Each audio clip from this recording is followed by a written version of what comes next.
uparo nade upani josiasa osefelo ganda ok no waparo ino kine ni wan kod watapeli mano ochunre mondo wagon kura githuon wan gi watapeli to mi wacho wan kod watapeli comrade no wacho kaka ni ndalo finance bill donge no kaw pachwa be pachwa notiyo donge giduoge wacho no migi akelf 200 ke pesa diadi koro ne gigoyo ombulu mar finance bill gi tiendgi gi kech ok ne gigo ombulu kod wich ka giparo ganda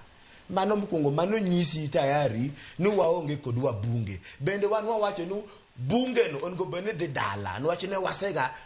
gole oko bunge no kanyo illegally emomiyo wawacho ni wamedo riwore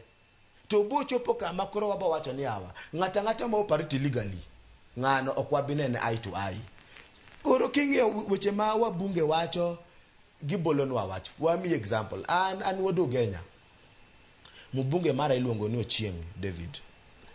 ne ndalo moro owacho ni obendo komor kod hinyo minyo kod yudhe kendo osenyo wabunge mang'eny ka bende ka ywak ni ratiro mar oganda nyaka lu tisewinje mubunge motero hoja i bunge ko wacho ni awa wadwaro inquest ijogo manonegi isewinje nigi dwaro ni mondo nonane gik manotimre ka jenzi ne ni ng'anyo isewinje ka giwacho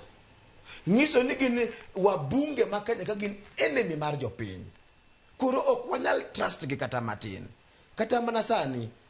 ing'iyo weche mege basari kod the education model mwango the fee model dongo janyuol ywakte